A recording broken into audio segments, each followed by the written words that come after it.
And let me do one of these here.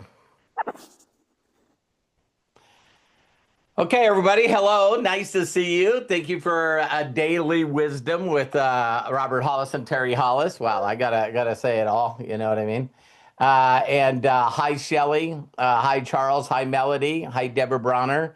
Coach Bob, Sandy, Mike and Trish, Bill, Shoemaker, and of course Matthew and Hannah and Ezra. Great to have you guys on here.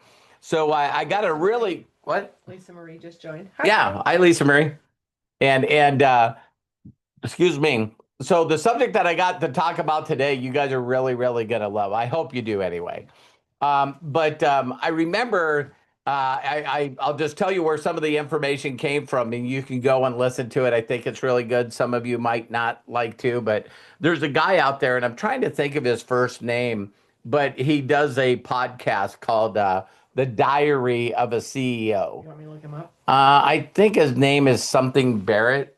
But if you went to YouTube and put in, hi, Jim, if you put Diary of a CEO, the guy's got incredible podcast. So, this guy just talked. Did you hear me, Jim? Hi, Deborah. And he did a podcast with Tony Robbins. And a lot of what? Stephen Bartlett. Stephen Bartlett.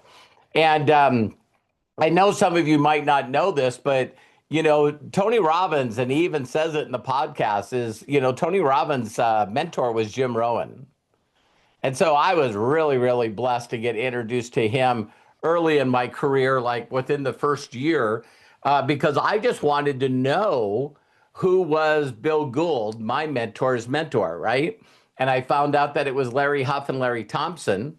And Larry Huff and Larry Thompson was taught by Jim Rohn. A lot of people don't know this, but Jim Rohn was like the master trainer for Herbalife back in the mid '80s.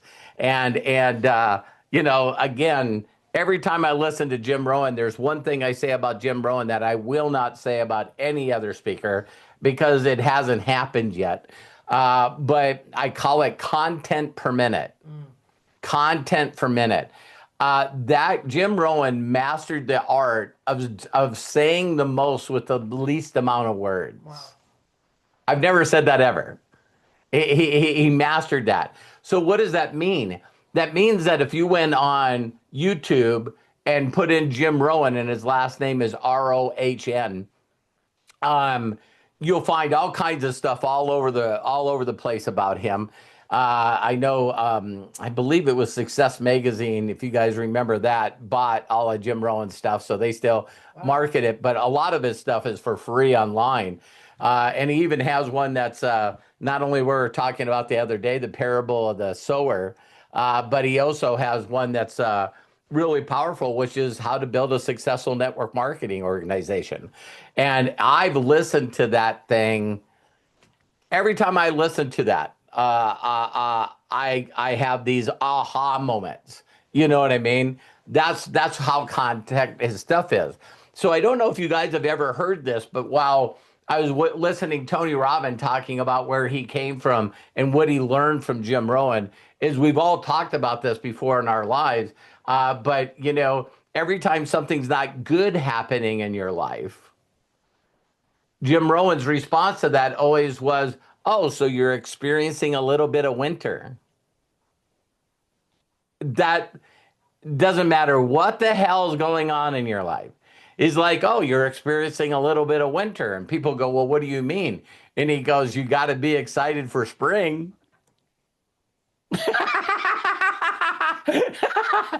So I've seen, it's again, you guys have probably heard me say this. I consider myself very, very simplistic and breaking down things to the reduce to ridiculous, right? So I tell people all the time, if you're not moving forward in life, it's really simple, is you don't have anything to look forward to. It's just that simple. So again, listen to Tony Robbins talking to this young kid for the first time, right? Stephen Barnett is 33 years old. And he was talking about that through life, you'll find seasons in your life. And he says, usually when winter's happening in your life and you just don't know what you're going to do. There's a lot of stuff out there, but I'm not excited about anything. I don't know why I'm procrastinating. I know what I should do, but I don't know why I'm not doing it. He said it's really, really simple. Is the world teaches us to maintain when human beings were not designed to maintain. And how many times have you guys in your life been in a place where you're in the comfort zone and you're really good at maintaining your life? Well, the reason that you feel uneasy is because you're in a comfort zone. Your brain loves you to be protected in your comfort zone. You're good at maintaining, right? And now you got to do something other than maintain. And your brain's going, hell no. No. You don't need to be doing lies on social media. You don't need to be, like Mike talked about. My wife talked yesterday. He went to a reflexologist. She showed him a bunch of mirrors, which I don't quite understand. But no, I'm kidding.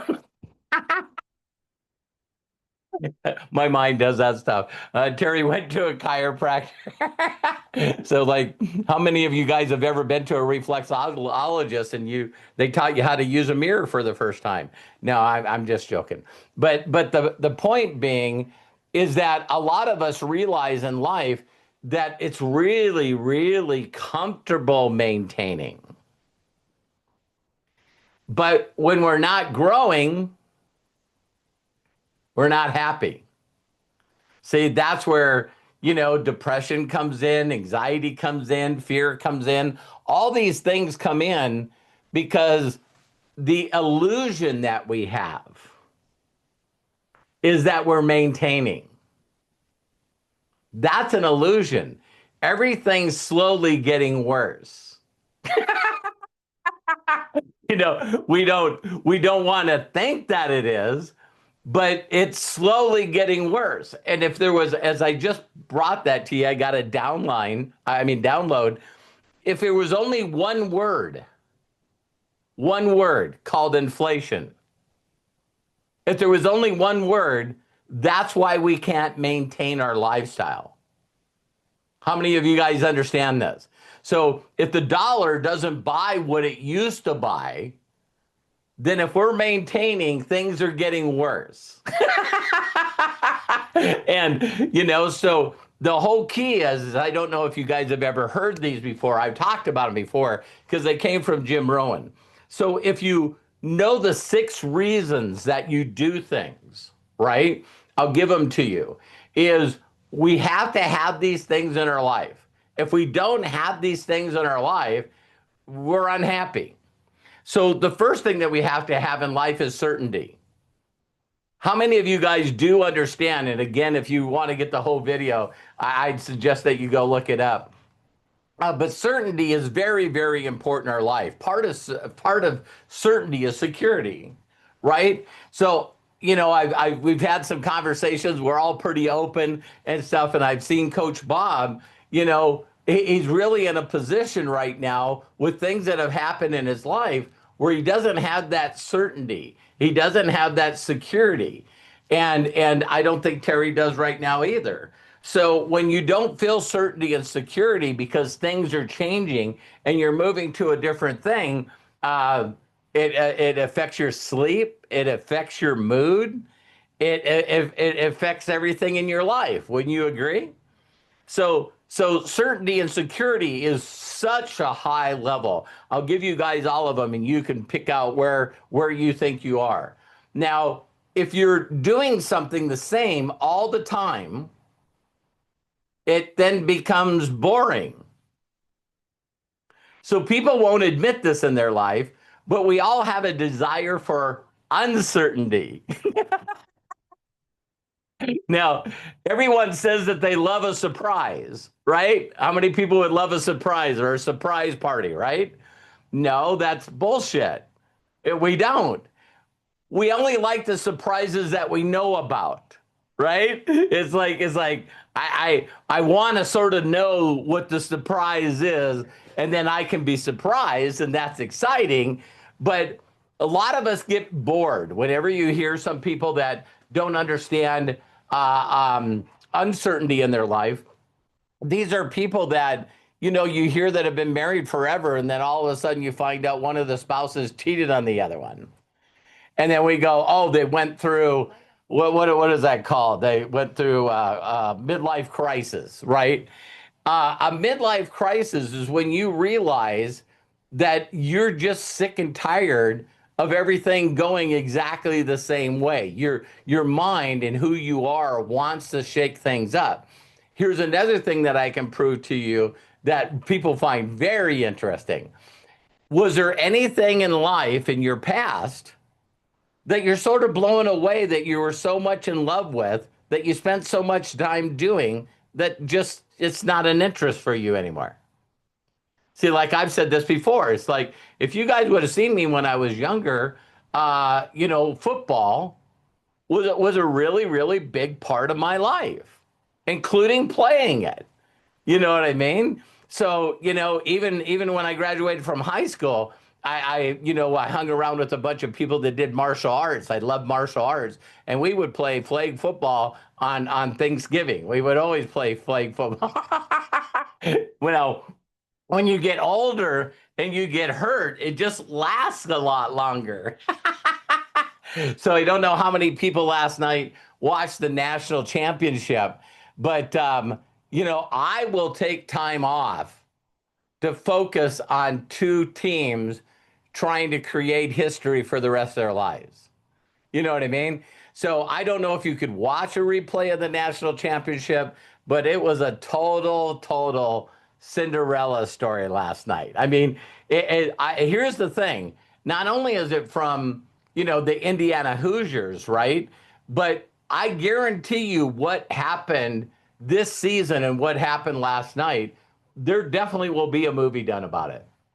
No frickin' doubt in my mind, including some of the highlight plays that happen. You know what I mean? You're down to your career, you're fourth down, you got inches, the other team's ahead of you, and the Heisman Trophy kid that was the underdog that shouldn't have got it, he gets the ball, dodges three tackles, and dives into the end zone. It was like a freaking story, right? But really, really cool. So certainty and uncertainty, very, very important in our lives. Another thing that people don't realize that's very important in their life is also connection, right? We don't know why we strive for connection, but it's a word that you guys can see where it's really, really, this is like one of the main characters that people are looking for right now. And that's a thing called significance. So, building a social media platform or being famous or any of this stuff, we really want significance in our life. Hi, Star. Hi, Faith. Hi, Scott. Great to have you guys on here. So, when you write these down, certainty, uncertainty, and then put in there significance, how many people do you know that you've met that are driven by significance? I mean, everything about them is, how they look, their handbags, their shoes, their fame and fortune, how many followers they have on social media. Everything about them is driven by significance. So in your life, you sort of look at it, and it's like, for me, you always see, things, accolades that I constantly put around me, is because that's one of the driving forces for me.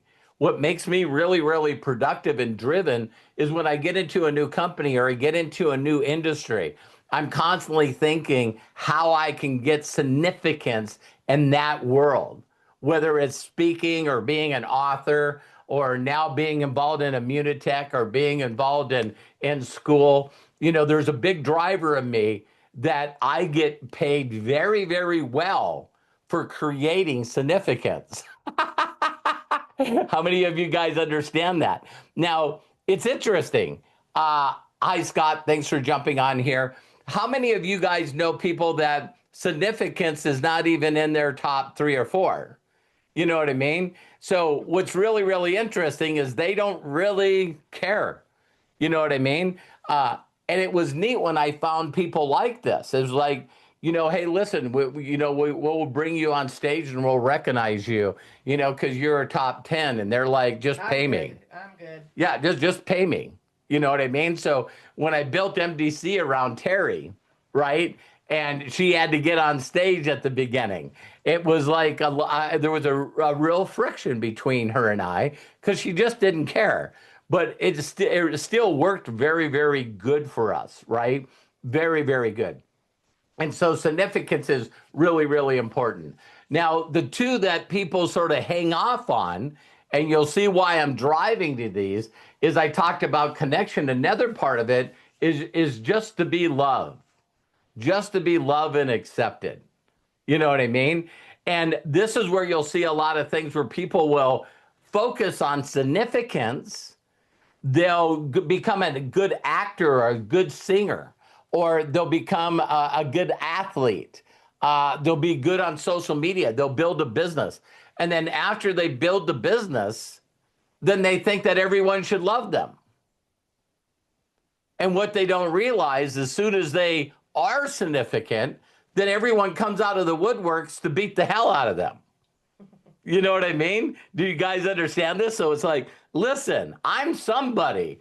And everybody, the keyboard warriors, will go out there and they'll troll you and they'll say all kinds of negative stuff to get a rise out of you. It's like, wow, I worked so hard to become significant in what I do, but now everyone just does nothing but knock me down. Because we all know that this thing called respect is earned. It's not giving. Just because you did something doesn't mean that you're still not an asshole. You know what I mean? So love and acceptance is very, very powerful for us. And a lot of people, really have a mess up with this because just like life or business, they don't realize that if they fell in love and then they got hurt, then they just give up on the love part. I'll get that to a dog. I'll get that to a pet. I'll get that to doing charity work or whatever. And they don't want to invest time to get hurt again. So have you guys ever ran into somebody that, when it talks about doing that love, so now what they do is they spend all their time on significance and they just never get it. They're always unhappy, right? Now, the last one, these are more on a spiritual side or a religion side, is growth and contribution. Now, where people really mess up in life is they don't think how to switch from maintaining their lives to getting into learning something new and then contribution. So Jim Rohn was always great at teaching this because he says if you're not growing, you're dying. So that's why people don't want to admit that they like change or uncertainty. But how many people, when we went from MDC to Immunitech, now all of a sudden you got to learn new language. You got to learn new products. You got to learn, new stuff. But a lot of you, if you're honest with me, which some of you were, and I won't call you out, it's like, this is bullshit. This is 100% bullshit. So what part of you was saying that it was bullshit and you don't like it and you haven't let go of it? Your certainty. See what I mean? If you know all the areas, it's like, well, I like comfort. I like security. I like certainty. So then when all of a sudden someone makes that decision for you,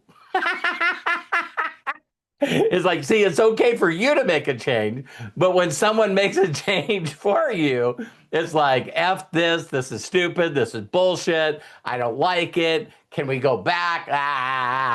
Right? Now, when you get older in life, if we're talking about seasons and spring and then summer and then fall and then winter, Do you believe that that has anything to do with how old you are? Yes. And what a lot of people don't want to realize is that when they get in their late 50s, you should continue to grow and you should learn to stop maintaining and learn to contribute. So in your older years, it should be all about how much you can give to others, how much you can serve to others. And what do people say in their mind and their heart? Well, if you've seen my bank account, I don't have time. I don't have money. When that's 100% bullshit. See what I mean? Because if you really truly believed in the laws of the universe or God's laws, the more you give, the more you get. So if you took your winter life part, and a lot of people here are, in their late 50s or older, it's like when you start realizing that you're trying to maintain your life and it's impossible, that you just keep getting ornerier and ornerier and more unhappy, is because you just don't believe that you're in the winter part of your life, which is changing, learning. And when you learn, you start to figure out, I got to find a way to give more than I've ever given in my life. And it's not just about money, it's about just the service to others. So one of the things you guys will realize, if you really look at the stories in the Bible, here's the common thing that people always say. Why did the disciples that were business owners, I'll say that again. Why were the disciples that were business owners, leaders, why would they just give away everything and walk away and follow Jesus? Don't all of you agree when you hear that? You just go, listen, that's something I wouldn't do. I wouldn't just quit my job, stop being a vice president or whatever. Hi, Mary. I wouldn't just quit my job and just drop everything and follow this guy that says he's the new Messiah. Why do you think people dropped everything they did and started following him? It's really simple. They're in their late 50s or older, and they're like, I'm done with this shit. I don't want to maintain anymore. I'd rather learn from this guy and contribute and give back to humanity, believing that I'm going to be okay. Does that make sense to you guys? And so what a lot of people do is they try to figure out, they stop growing, which Jim Rohn, I love when he says this. He says, listen, you need to change something. You're not a tree. You're not a tree. You can move. You can do stuff different. Because what you got to do is, if you're not doing the things that you know you should, then you're trying to push yourself instead of finding something that will drive you, which will pull you. And a lot of people don't want to hear this, but you got to find out how to do something that's bigger than you. You weren't put on this planet just to make a customer base, to make a little extra money that you really don't give a shit about. Does that make sense? It's got to be bigger than that. A lot bigger than that. And so I think you guys will all agree who you were, from the time that you were a teenager up to your, mid to late 20s is really different how you handled your world after 27 to 37. How many people know what I'm talking about? It's like, then after you're 37, and then it's like, maybe you got married, maybe you didn't, maybe you had kids, maybe you didn't. But then all of a sudden you get to the end of that, and that's where you start seeing where the divorces come from. Because it's like all of a sudden the person that you were supposed to be growing with is not interested in growing at all. Like you feel like you got this albatross on your neck. You know what I mean? They want to maintain, you want to experience the world. Does that make sense? And it's like, listen, I'm not going to maintain. I'm done with this. Shit. So if you're not doing what you're supposed to be doing, evaluate these. So when you see certainty and significance and variety and love and connection, growth and contribution, when you look at all those, what one of those are the most important to you? And then you got to sort of ask yourself, are you lying to yourself? See, there's still some of people that they think they want significance, but if you want significance, you'll find out that the really only reason that you wanted significance was for acceptance and love. You just would like a lot of people to go, wow, I don't know if you know this, but you're the shit. Ah, that's nice. So how many people don't mind someone saying nice things about them? See what I mean? It's like, edification and people telling you that they love you and people saying, wow, you really helped me with this. All that stuff is really, really incredible. So I'd ask each and every one of you, it's sort of funny because with unlimited wisdom, it's like, I'll never stop learning. So since I'm not done learning, I get to share what I'm learning with you guys, right? And for those of you that have known me for years, why you've seen a big shift from me from personal development to building a close relationship with God is because of contribution. It's growth and contribution. See what I mean? I know this sounds like I'm probably bragging, but it is what it is. I'm at the age, I'll be 64 at the end of February. Um, there's not a lot of stuff in personal development that can get me excited anymore. I feel like I really push hard. I found from a lot of people the things that I hear in personal development today is just a spin on the old stuff. And we used to laugh when I was in my 30s and 40s, is virtually everything I could figure out with Jim Rohn or Tony Robbins or Bob Proctor or you guys name the person, man. Virtually everything I could connect back to a biblical scripture or teaching. And it's like I noticed that here's when you know that and some of this will really hit you guys.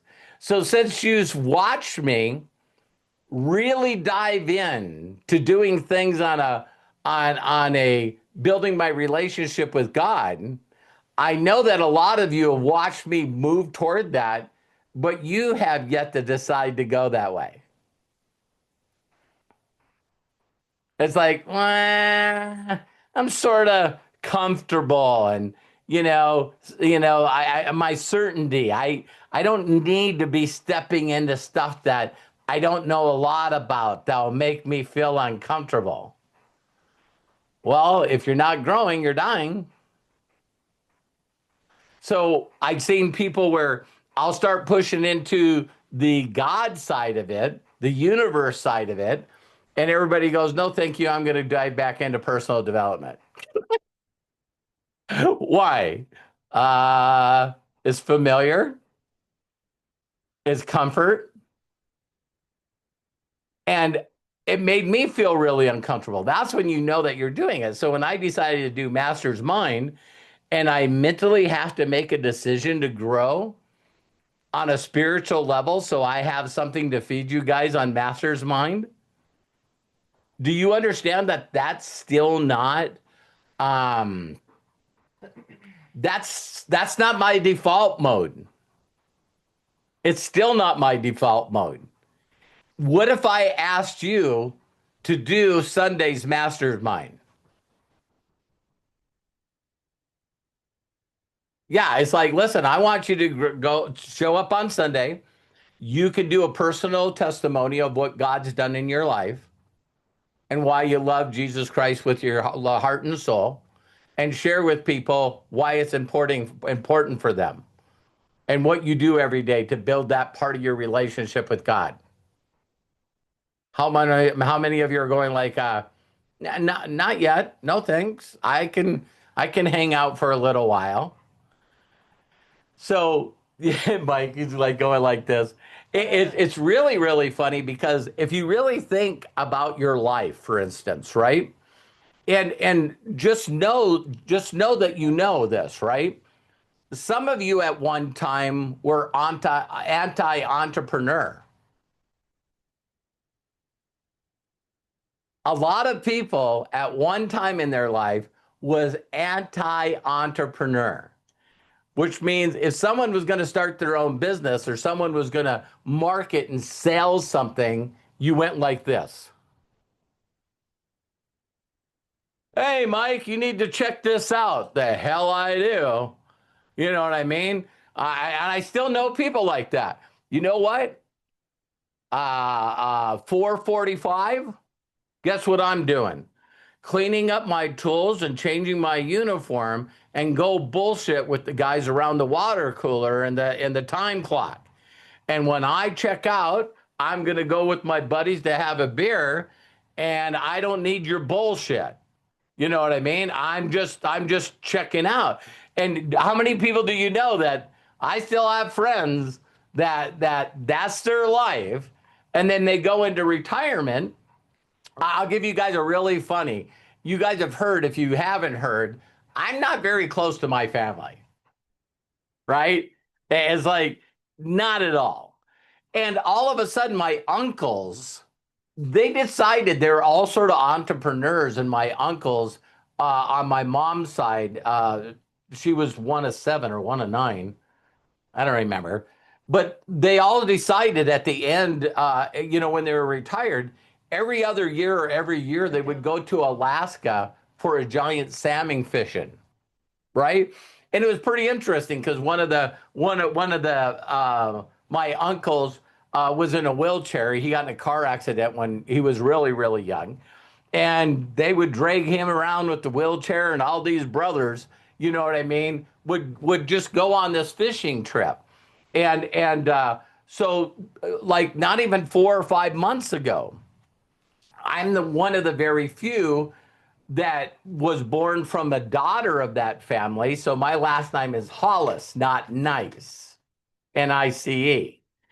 And so all the nice cousins that I have, Don't let the name fool you. yeah, don't let the name fool you, right? They all decide to call me and go, hey, you remember when all our uncles went, salmon fishing? And I went, yeah. And they said, well, we're all retired now. We should all get together and go on a fishing trip. And I was like, fucking never. And not being mean, but all of them went through that work life till they got to a point where they're now retiring from their work, right? And it's like, that's what they're doing. And I'm going like, what? It's like, I'm not retired.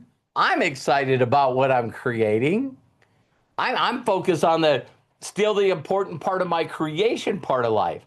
I know without a shadow of a doubt that I'm going to create more in the next 10 years of my life than I did the prior 60.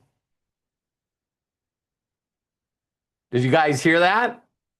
I will create more in the next 10 years of my life than I did the prior 60.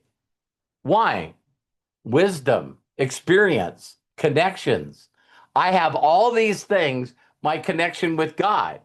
I know that I can do what I need to do. And so the things that sort of fulfilled me in my 40s and 50s are not fulfilling for me now. Does that make sense? It's like, I told Terry that I was going to put $1 million liquid after taxes in her checking account. Why? See, I don't need her to grow the way I'm growing. But if she doesn't have the certainty and the security that she used to have, I need to get that back for her. Does that make sense? Complete sense. Let's double it. Yeah. And so, well, once we get the mill there, we'll do another. Okay. So, so I want you guys to really, really understand as I put this together and you looked at all those, Melody, thank you very much for posting them because I think you just have to admit to yourself that you've been maintaining too long. And when you're maintaining and you're not growing and learning something new, then winter hits. And when it hits, it seems like it never goes away. So trust me, if you feel like you're in the winter part of your life, it's very simply the universe, God, whatever you want to call it, it's just like it's time for spring. It's time for something new.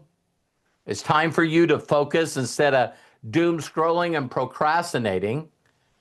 It's time to learn something new. It's time to grab into something new, learn more, grow more, and ask every day like I do to my creator, tell me how to give more. Lord, use me. I surrender all.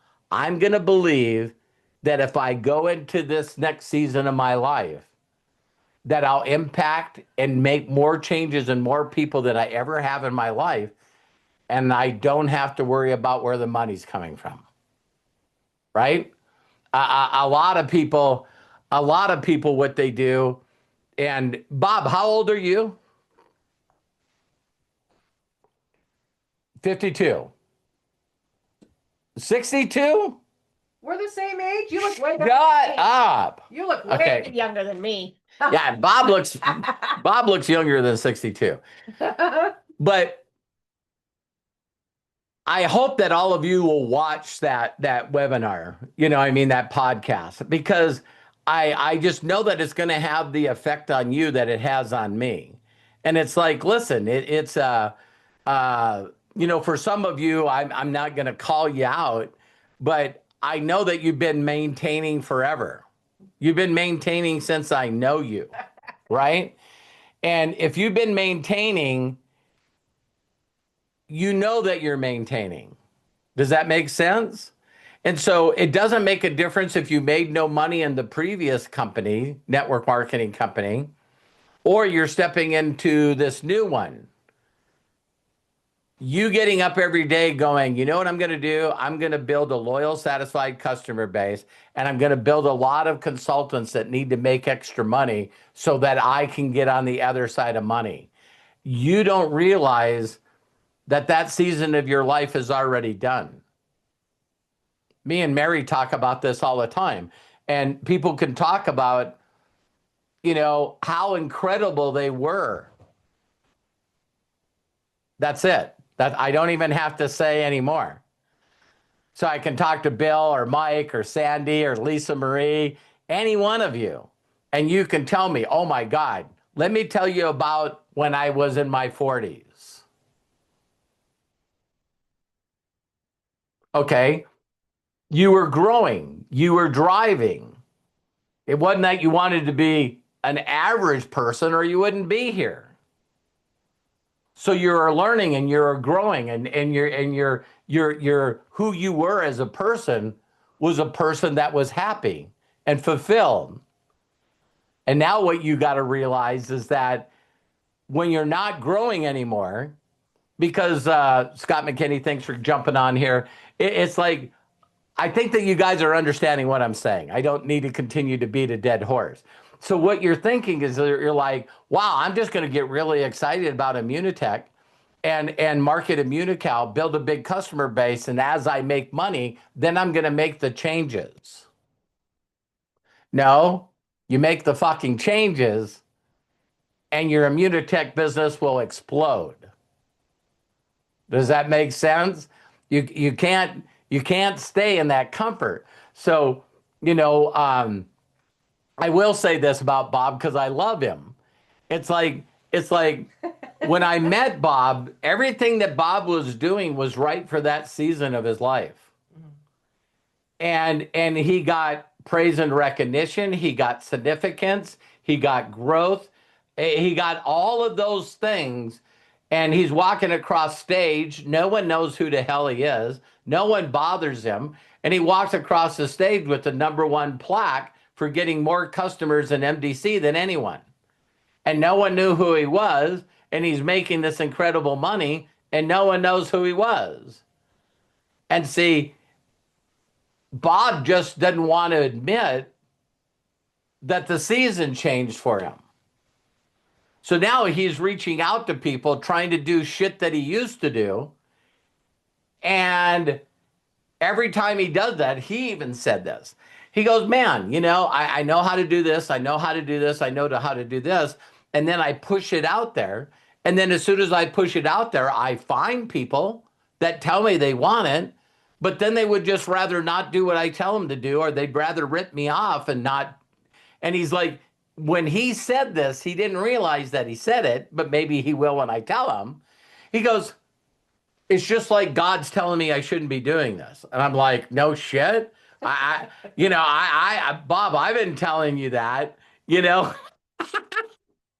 but I'm not picking on Bob because I'm sitting here with my lovely wife and she's watched winter come in our lives and then watch me go, geez, can you figure it out faster than you did last time? You know what I mean?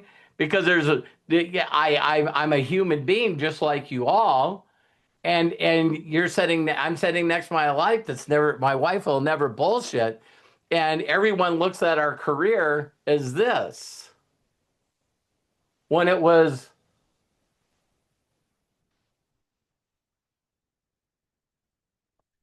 Now, I sort of pat myself on the back a little bit because when it does the downturn, it's never as low as it used to be. So when it goes up and then it comes down, it's like, not bragging, but it's like, wow, me and Chris Robinson was talking about this. It is like, listen, how do you tell people, wow, our future is really excited for 2026, because I don't know if I can really stand another year of 300,000. And me and Chris Robinson was going like, we can't have this conversation with anybody else, but 300,000 is not a lot of money when you're used to making 1.2, 1.5. It's struggling. Yeah, I'm telling you. It's struggling. Truly.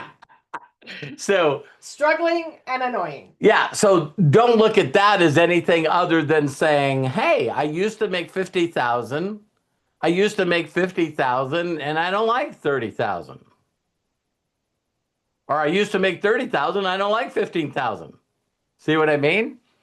But I'm just telling you, all this was about, and the title could really simply be, is you just got to stop maintaining.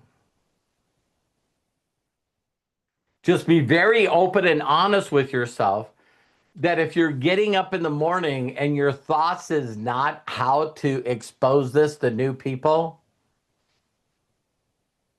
then you got to learn to grow. And you got to ask yourself, how can I contribute more? When my mind went from, some of you might have heard me say this, but I know that some of you won't believe me. I'm not money motivated. Which is annoying. I'm not. I'm not money motivated. I'm purpose motivated. And so when I found a way to contribute, like giving money to orphans or helping somebody else do something, then I can kick into high gear. But I'm just telling you guys that, just look at those 6 human needs and just really ask yourself which one of those would motivate you into action. Because as soon as you make it something bigger than yourself, then you'll start seeing your actions change. But I'm just telling you, if this doesn't go for Matt. I'm trying to look at anybody else here. I was thinking about this a lot in my prayer time this morning. It was like, for whatever reason, I seem to gather quite a group of people here that just seem to all be over 50. You're welcome. I didn't see Sandy look at me and go. I was looking at everybody here and I was going like, when I say 50, is Sandy going to be mad at me? And then we got Matt, this 34-year-old that's just hanging around this group of a little more mature people, right? So if you just look at yourself and be honest with yourself, and I always tell people, use your mouth and your words to talk to yourself. Because when I see some of you that haven't switched and you're so much in maintenance mode that you don't want to get into the comfortable place. I was thinking the other day, what would be something that would really drive people crazy? And I watch Gutfeld. You know what I mean? I think he's hilarious. So I watched the Gutfeld show, and all of a sudden, him and Howard and Jesse Waters just went on a tangent about how incredible Bible study was today. And I'm going, wow. You know what I mean? Do you think that, I don't know what it is for you, right? But how many of you could get courageous enough to grow enough where you become a part of a Bible study? They are online. They are online. You don't have to leave your house. I'm just saying that for some of you that have been comfortable for a long, long time, maybe it's time you start exposing yourself to something that you could learn that makes you uncomfortable, that gets you excited about getting to the next level of your life. Because if you're not doing what you know you should be doing, you need to ask yourself, why won't I change? Why won't I do this new stuff? Sandy and Bob and a few others, it's like you guys would rather die than do a Facebook Live. You know what I mean? But yet we got people like, I don't know if you guys have seen Charles. You know what I mean? It's like, my God, if you went to Charles's your Facebook, and this guy does a Facebook, Mike can do a Facebook, Jim Williamson can do a Facebook Live. I mean, some of these people have no problem whatsoever. You know what I mean? And I'm telling you, not that you have to do it, Sandy. It's just going back to that Joseph Campbell, right? Where he's saying, what if the thing you fear to do the most is the thing that if you did it would open up everything?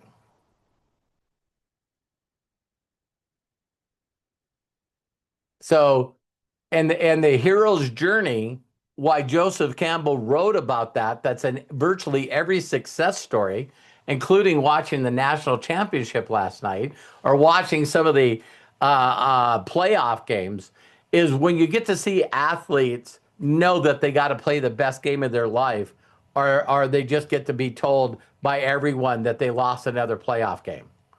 You know what I mean? I mean, it stings. It hurts if they don't win that game, because you're knowing for the rest of your life is, oh, didn't you guys get to the national championship and then you lost it? That quarterback for Miami is going to be going, oh my God, just like the Chicago playoff game. It's like, my God, that was the most incredible play I've ever seen in my life. And then the next thing you say is, oh my God, you threw an interception and it's over. Your career is over. You went from the height of your career to the lowest part of your career all in the same damn game. Shit. So, how do you reinvent yourself? I'll just leave it with that. Once these guys have their athletic career over, do they constantly are staying in the thought, hey, what is glory days? There's some people that will spend their whole life singing glory days. Oh my God, you should have seen me when, Deborah's like, oh my God, I used to work for NBC and I got an Oscar and I got a Grammy and I knew all these people. And she's 71 and we did a one-on-one and I totally got her on that 100% of focus of how she's going to make the rest of her years the best years. Right? Because some of that, it's hard for us to say that to ourselves. Don't you agree? It's like we would just rather just get up the next day and do the same shit over again. So I love and appreciate each and every one of you. I'm sorry I haven't watched the chat because I'm too busy talking to you guys. We miss Craig. But I love each and every one of you. And You don't have to be all done up. You look perfect just the way you are. Perfect, just the way you are. hey, Sandy, I'll give you one thing really, really quick. Everything that comes up in your heart and your soul and your mind, just say with your mouth, is what I just thought true? Because what I love about social media, Sandy, is I immediately can show you where it's not true. So I bring it up all the time. I forget what that girl is, but can you imagine she wins the award every year for being the ugliest person? I'm serious. Go on social media and put in the ugliest woman's podcast or the ugliest woman's uh, um, YouTube channel. The ugliest woman's YouTube channel. And you're going to understand immediately why she's so successful. Because she doesn't give a shit. Look at it's like, well, when you have no arms or no legs, or everybody says that you're the ugliest person, where do you go from there? I know where you go. Proving them all fucking wrong. That's what you do. That's exactly what you do. And so I love and appreciate you all. I hope you guys enjoyed this. There she is right there. Yeah. And it's like and then you'll notice that those people have the biggest sense of humor. It's not to be mad about it. I forget who that guy that Memechek's his name. He doesn't have any arms or no legs. It starts with a V. Benechek or whatever. Something like that. And he's like, yeah, he said, people, my biggest complaint is he goes, no one will give me a hand. Okay. It's like, because he fucking can't grab a hold of it. And this guy's married. He's got kids. He learned to swim. He's got no arms and no legs, and he learned to swim. And then people pay him hundreds of thousands of dollars to do motivational speaks. Why?